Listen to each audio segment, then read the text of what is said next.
Pois é, minha brother. Então vamos nessa parada aqui. Vai ser uma parada legal. De boa. Boa noite. Eu tenho há muitos anos um carinho especial por essa casa. Aliás, nessa casa eu sempre fui mobília, né? Já que eu sou chamado de Didi, o pessoal já pegou intimidade, né? Mas também eu peguei com eles, né? Porque são pessoas muito queridas e que efetivamente têm uma visão espírita que se aproxima muito da minha. Em termos de espiritismo no movimento, eu sou considerado herege, com muito orgulho, inclusive. Por quê? Porque eu não sou gado que vive em manada. Eu penso, eu sou um pensador. E quando eu, como pensador, eu estudei Kardec, eu aprendi com ele que espiritismo é para ser debatido e discutido. Tanto que Kardec, já na introdução do Livro dos Espíritos, chama a atenção que o espiritismo não tem, ele não está sujeito a interpretações. Outro dia eu disse isso para alguém no Facebook que me colocou que muitos interpretam. Eu digo, para com esse negócio. Em espiritismo não existe interpretação. O espiritismo é claro, é lógico. Você pode apresentar teorias sobre fenômenos, teorias sobre determinados aspectos, mas uma teoria que deverá ser discutida. Agora, eu vou ler o Livro do Espírito, vou interpretar. Não tem que interpretar.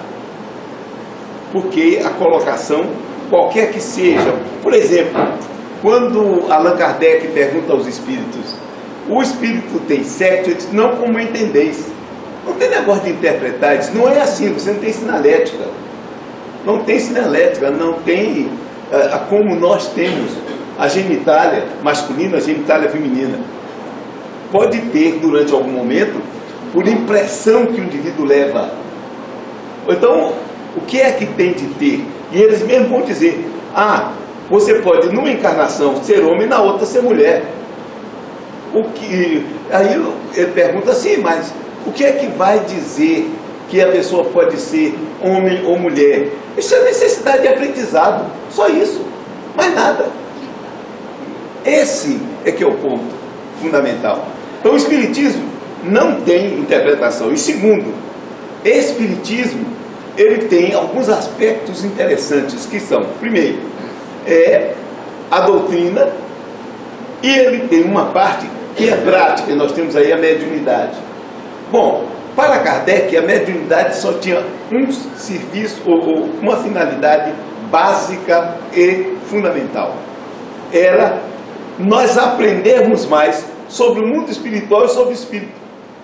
Tanto que as reuniões de Kardec nunca mais foram reproduzidas. Não existe no Brasil um movimento kardecista. Isso é papo furado, é conversa fiada. Não existe, porque ninguém trabalha em espiritismo como Kardec trabalhava, que era pesquisando, procurando saber, interrogando, e ninguém faz isso. Ele queria o conhecimento do mundo espiritual. Ele não babava para espírito nenhum, como nós fazemos, o que está errado. E um outro aspecto fundamental da doutrina espírita é que ela existe para revelar ao homem aquilo que ele é, um espírito, que o corpo vai desaparecer um dia pela morte e que a vida vai continuar. Então, com isso, ele chama a atenção do pessoal para começar a pensar o seguinte: o que é que eu estou fazendo aqui? E eu estou fazendo aqui um aprendizado. É por isso que eu chamo sempre a atenção das pessoas e escrevi esse livro chamado Desenvolvimento Pessoal, uma proposta de individuação, porque é um casamento entre as ideias espíritas e a psicologia analítica. Eu conversava com a Edilene aqui que nós estávamos sentados, que quando Kardec escreveu, fez a Revista Espírita, ele colocou um título deste tamanhozinho lá em cima, Revista Espírita, e deste tamanho embaixo, Jornal de Estudos Psicológicos.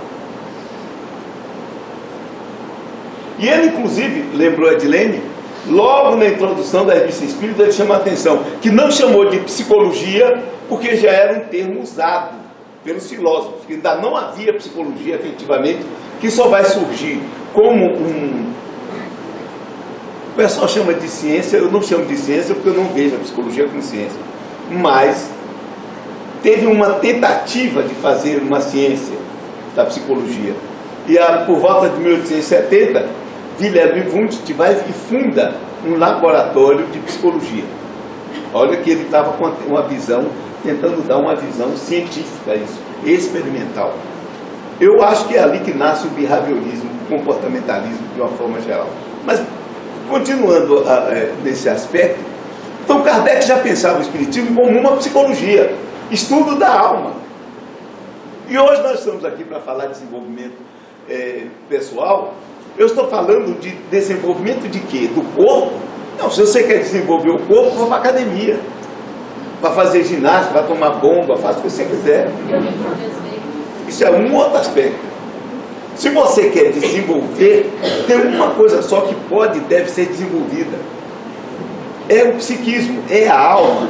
Porque psique é alma. É o espírito. Por que casa a psicologia analítica com o espiritismo? Porque as duas tratam de alma. Aí é que está.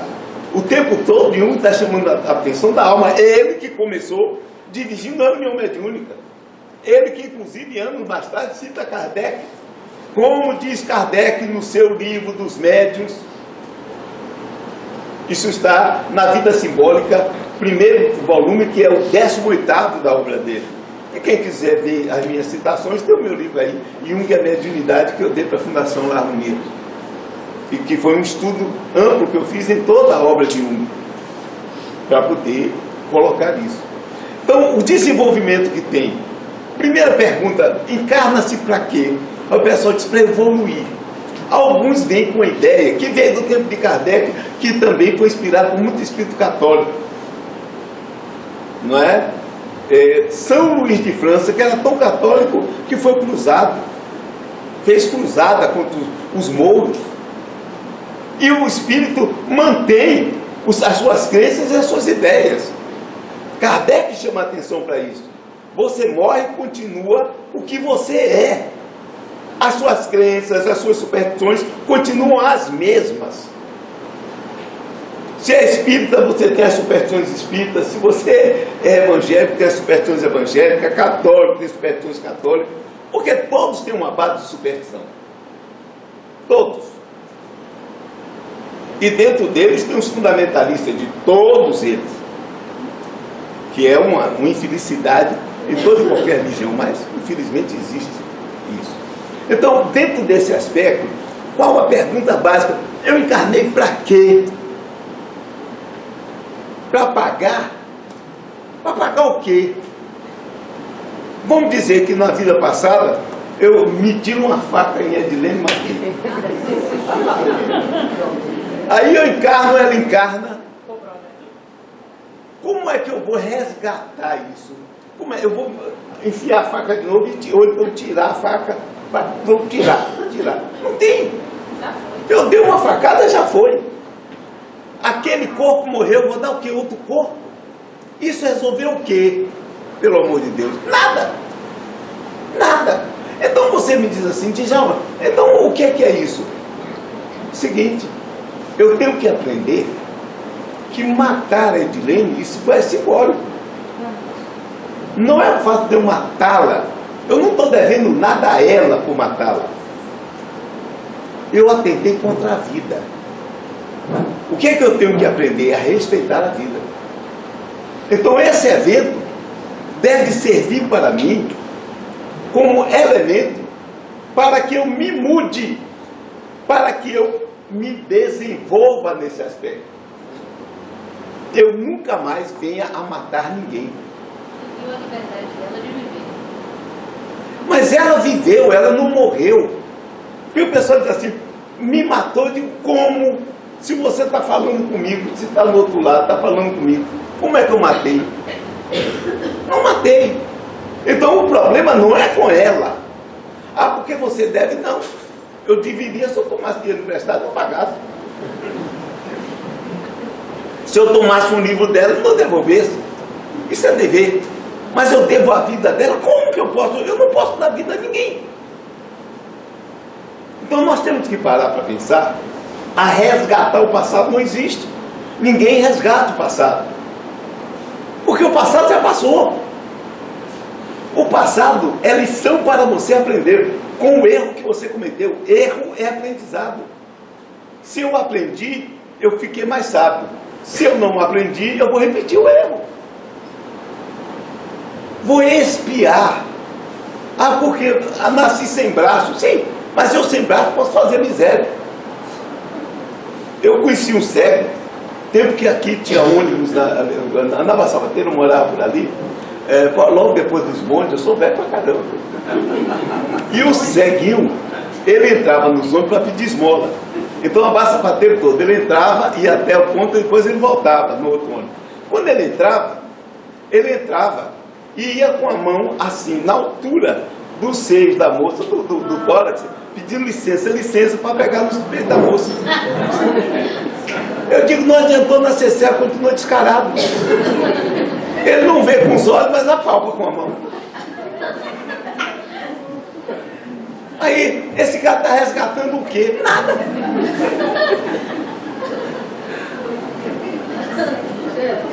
Então, eu faço uma crítica sistemática a isso. Isso não quer dizer que eu vou dizer, então a pessoa não tem responsabilidade, tem. Porque eu posso fazer, matar Edilene, hoje eu estou com vontade de matar ela. Eu mato a Edilene, o que acontece? Eu crio um complexo de culpa. Aí eu começo a me castigar. Não é lei nenhuma que me faz castigar. Sou eu quem me castigo. Aí é que está. Até o dia que eu paro e penso, espera aí. Edilene continuou a vida dela, seguiu, e eu estou aqui passando feito idiota. Então o que é que eu tenho de aprender com aquilo? Que eu devo respeitar a vida humana. Então, doravante, eu não, em qualquer circunstância, não matarei ninguém. Vou preferir ser morto a matar alguém. Ou seja, aí eu aprendi a lição. Então essa culpa se esvaiu, porque o objetivo era o aprendizado. Primeiro, porque vejam, nós encarnamos e esquecemos o passado. Quer dizer, e eu quando reencarno ignorante, total, absoluto. Quando Deus me criou, eu fui evoluindo como animal. Como animal, eu aprendi um bocado de coisa que não presta. Porque se tem bicho que é desonesto, ladrão, sem vergonha, é animal. E nós já fomos lá. Então continuamos assim. Bom, o animal é todo cheio de astúcia, todo cheio de armação.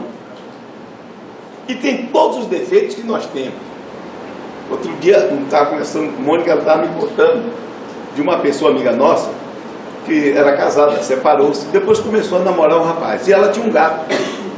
Quando o rapaz ia passar o dia, a noite, lá na casa dela, o gato subia no travesseiro que ele usava e urinava no travesseiro. Ele estava com ela namorando no sofá, o gato arranhava ele, mordia ele. Gente. Ou seja, tudo que não presta a gente aprendeu lá. Hoje nós temos que fazer uma transformação, porque ali era instintivo, hoje nós raciocinamos. Então, o que é que nós fazemos com isso? Nós aprendemos tudo que não presta, e isso faz parte da nossa personalidade. Através de existências sucessivas, nós fizemos um bocado de coisa. Eu tive 5 regressões espontâneas, de um bocado de miséria que eu fiz. Olha, eram as coisas mais gostosas na época que eu estava fazendo. O pessoal, quando fica, olha para o passado, quando tem uma visão, eu fiz isso, matei, eu digo, olha, foi tão gostoso quando eu peguei a faca e enfiei. A raiva foi ali toda. Hoje eu aprendi que eu não devo fazer isso. Mas naquela época, foi a primeira e fundamental coisa que eu podia fazer. E agora nós entramos em nosso tema, efetivamente. Hoje nós estamos aqui encarnados. Cada um que está aqui já tem muito de vida. Eu me lembro quando a minha filha nasceu, mas ela desencarnou com 11 anos e 8 meses, pequenininha. Aí o pessoal falou, não, uma coisinha tão bonitinha. Eu digo, o Hitler também foi assim, pequenininho, bonitinho. Nós vamos apelidar de fonte jeitinho. É qualquer grande assassino, cujo eu for, não. Aí, mas minha filha não é, eu digo sim. E já que ela nasceu com síndrome de Down, nasceu assim por quê? Porque está cheio de culpa. A doutrina espírita nos leva a ver a coisa desse tipo de uma maneira interessante. Então hoje nós estamos aqui encarnados, já fizemos tanta miséria e temos um problema, porque são experiências que nós tivemos e essas experiências vêm à tona automaticamente, junto com o animal que nós somos ainda, porque nós somos um projeto. Nós estamos numa posição em que o instinto ainda manda mais na gente e nós temos que chegar na humanidade. Nós não somos seres humanos ainda, nós somos projetos de seres humanos. Querem ver? Ligue o Jornal Nacional e ouçam todo dia. E vocês veem que nós somos projetos de seres humanos. Nós estamos aprendendo a ser. E o que acontece? No final do século passado, para cá, teve uma coisa que explodiu, que se chama psicologia, autoajuda. Muita gente tem problema com livro de autoajuda. Eu digo, ótimo, é autoajuda. Aí, o grande problema do livro de autoajuda não são eles os livros. É que o pessoal começa a ler livro de autoajuda como toma Rivotril. Todo dia toma para dormir. Vai chegar um jeito, uma hora que aquela porcaria não faz mais nada. Então a pessoa, em vez de perguntar a si mesmo, eu tomo Rivotril para quê? Por quê? Você toma Rivotril porque você tem um problema mental. Você não consegue dormir porque você tem um problema mental grave. Não é porque você seja bonzinho, não. Eu estou preocupado. Não, eu canso de estar preocupado. E nunca tomei Rivotril. Quando eu estou preocupado, o que eu faço? Eu ligo a televisão e fico vendo. Não tenho sono, não estou conseguindo dormir. Ligo, fico vendo. No outro dia eu vou trabalhar mesmo. E daí, qual o problema? Não tem problema nenhum. Aí, resultado, o meu próprio inconsciente já pega assim, não, com esse cara não adianta não. Eu deixo o desgraçado dormir mesmo. Ele não vai tomar Rivotril. Ele não vai. Então são coisas. Nós estamos aqui para nos desenvolvermos. É para isso que serve a encarnação. Não é para nada, para pagar, para resgatar. Isso é papo furado. Mas para aprender, sim. Deus criou nesse mundo uma grande caixa de Skinner. Quem conhece psicologia sabe o que é isso. É aquela onde se tem nos ratinhos. Tá? Caixa de Skinner. Vocês observaram que todos nós somos colocados diante de desafios diversos desde o nascimento. Aí entra o espiritismo. Quando nós nascemos numa família determinada, porque nós escolhemos nascer. E escolhemos nascer por quê? Porque muitas vezes nós temos complexos de culpa com relação às pessoas daquela família. A mesma coisa acontece conosco com pessoas que, por exemplo, vão e se casam, mulheres ou homens se casam com pessoas que vão o tempo todo dar problema e a pessoa não consegue se separar e tomar na cabeça. Por quê? Porque ela sente uma culpa diante da vida e sente que tem que passar. Ou então desenvolveu crenças. Quais são essas crenças?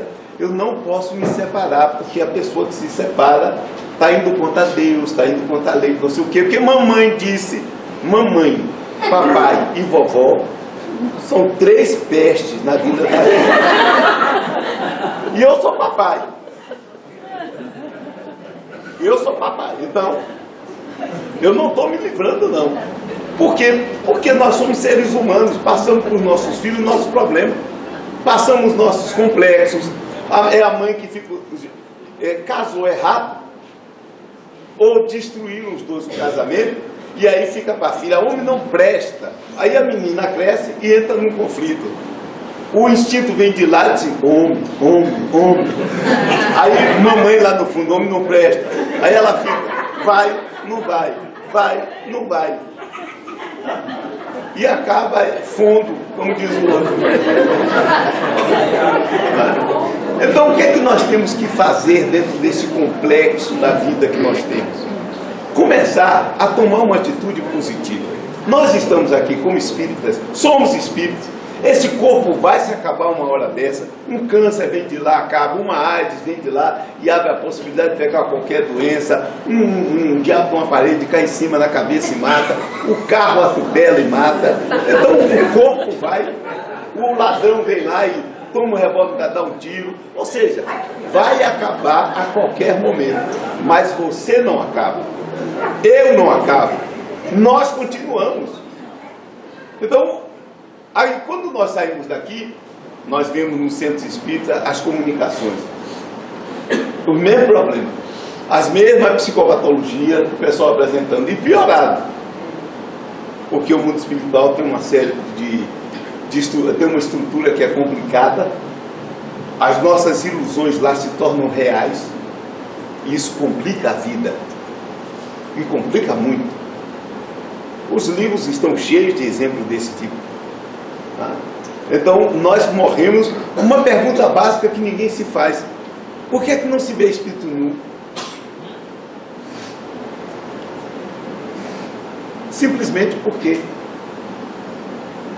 você só vive vestido, só fica nu em determinadas ocasiões, e mesmo assim rapidamente corre para botar uma roupa. Então nós já temos no nosso psiquismo um complexo de vestuário. Então quando morre, a estrutura perispiritual ou a própria energia ambiente já toma aquela conformação. Da mesma forma, na vida cotidiana, as nossas depressões, os nossos medos, não pensem que são coisas transcendentes que estão lá por algum lugar, não. São realidades que podem ser vistas por qualquer médium vidente. Se alguém tem uma síndrome de pânico, você olha para a aura, quem tem condições de ver, vê logo na hora que a pessoa é uma pessoa que tem a síndrome do pânico, porque ela estará sempre percorrida por aquela coisa cinzenta, mais escura. Se é uma pessoa que odeia, tem aquele cinzento avermelhado. Se é uma pessoa que está amando, você vê a pessoa cheia de rosa, aquela coisa rosa. É passageiro, mas durante um tempo.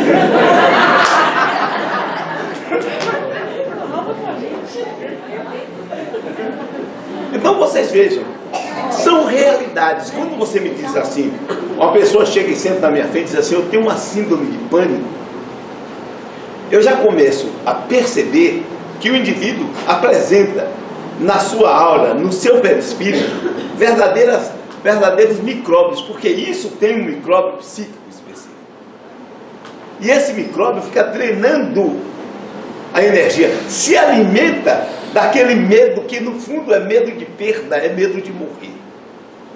Ele se alimenta daquela vibração da mesma forma que os vírus que entram no nosso organismo se alimentam das sínteses que eles fazem e que terminam matando a gente. Então, nós vivemos sob esse impacto. Olha, mas se eu quero me livrar disso, para me livrar, eu tenho que mudar a mente. E o desenvolvimento é sempre para isso. Todo o convite é uma chamada metanoia. Mudai a vossa mente. E isso está no terceiro capítulo do Evangelho de Mateus. Nem foi Jesus que inventou. Quem inventou isso foi João, o que mergulha, o Batista. E ele dizia, metanoeter, metanous no grego, que significa com a mente, ou seja, superar a mente. Significa mudar a forma de pensar. Metanoeter enkigar rebacileia turanu. Mudai a vossa mente para chegar do reino de Deus. Por que eu tenho que mudar a mente? Para poder enxergar, porque eu muitas vezes vejo e não enxergo. Ou nunca aconteceu com vocês? Estarem procurando uma coisa, a coisa está aqui, vocês olham tudo, futucam tudo, e não, daqui a pouco vê assim, não, foi um espírito que tirou e botou de tudo. Não, estava ali o tempo todo. Mas você olhava, mas não via. Não enxergava. Por quê? Porque alguma coisa dentro de você impedia que visse. E é interessante ver isso. Então, na nossa vida, de uma forma geral, nós podemos mudar. Para mudar, e o desenvolvimento pessoal que eu falo no meu livro, que começa com tomar contato com o corpo. Muitas pessoas vivem exclusivamente para o corpo. Esse é um fato. Esses precisam fazer um trabalho para voltar-se para a alma. Mas uma boa parte não liga para o corpo, porque vive para fora, o tempo inteiro solicitado. Os extrovertidos, eles são atraídos pelo objeto externo, o tempo inteiro. Já o introvertido é atraído pela mente. E o corpo fica onde nessa história? Só que você não vive sem um corpo. Então, o primeiro ponto, você tem que, no desenvolvimento pessoal, colocar na mente um princípio. Eu sou espírito. Eu tenho um corpo. Agora, como espírito, eu vou viver para sempre. Esse é um mantra que eu uso com o meu grupo de estudos. Eu sou espírito. Eu tenho um corpo. Mas eu vou viver para sempre. O corpo não vai, mas eu vou. Então, o que eu faço com isso no desenvolvimento?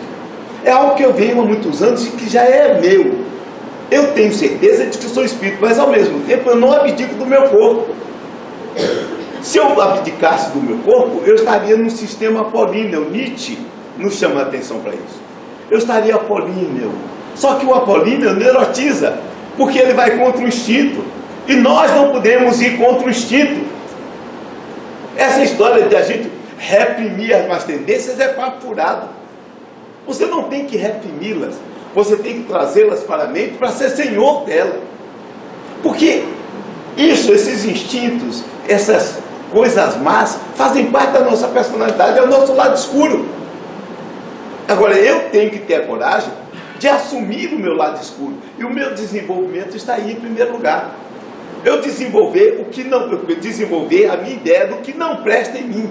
Porque se eu sei o que não presta, eu sou o senhor daquilo que não presta.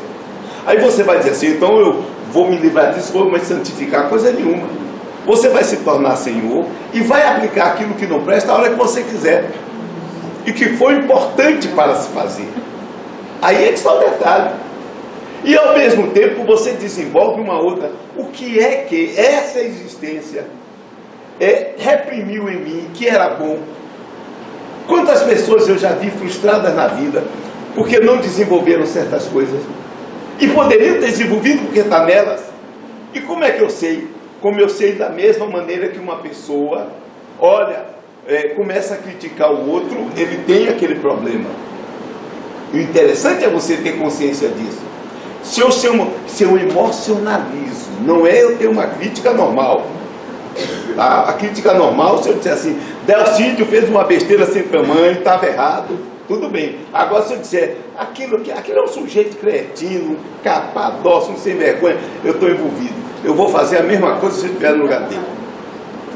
Vou fazer, porque toda vez que você emocionaliza, você é igual ao outro. Não é igual no sentido de xerox, mas é igual na possibilidade de fazer. Agora também quando você vê alguém, você baba, desde já uma falante, uma gente formidável. Eu mesmo eu projeto em mim. Aí você fala assim, eu digo, mas você também é. Não, mas eu não. Bom, você reprimiu, eu não reprimi. Agora, se você trabalhar, trouxer para a consciência, você vai fazer. Você nunca será um Djalma, mas poderá ser bem melhor do que Djalma. Gostaram agora da humildade? De vez em quando eu tenho umas crises de humildade. Ou seja, você começa a desenvolver-se naquele sentido. Por quê? Porque você passa a descobrir que você tinha mais papai, mamãe, a escola, qualquer coisa reprimiu aquilo. Você passou por um complexo. Você criou um complexo com relação àquilo. E o complexo, por exemplo, o complexo chegar aqui, chama alguém, vem aqui falar alguma coisa. Eu não sei, eu não posso, olha como eu estou suando. Um complexo. Mas esse complexo não é ruim para você. Esse complexo está lhe protegendo. Porque você passou por uma situação que foi vexaminosa. Então o complexo está lhe protegendo. O que é que você tem que fazer? pegar esse complexo e dizer, peraí, você pode me proteger de outra forma, me ajudando a não repetir aquele erro que eu cometi. Vamos lá. E começar a assumir. É custoso me liberar delas, muito custoso, é difícil, mas é necessário. Porque se eu me livro, aí sim, eu vou entrar num outro patamar evolutivo. Eu vou deixar de ser apenas subordinado ao instinto. Aí vocês vão dizer, então o instinto é um mal? De jeito nenhum. O instinto é o bem. Porque, inclusive, eu trabalho com o corpo guiado por quê? Pelos instintos. E é ótimo, porque como no computador, são macros que vão exercendo funções que eu não me preocupo com elas. Minha mente está aberta para eu pensar. Então eu nem valorizo ele de mais nem de menos, porque o corpo é o meu companheiro. E é a partir dele que eu posso fazer mudanças. Porque ele me cria problemas que eu tenho que solucionar. E eu soluciono quando eu uso a minha criatividade de forma efetiva na minha existência. Quando eu uso como mentor da minha vida, no meu caso, eu uso a psicologia analítica. Quando eu tenho os meus problemas, aquilo que eu faço com os meus pacientes, eu trago para mim. Porque eu não sou um terapeuta de exportação.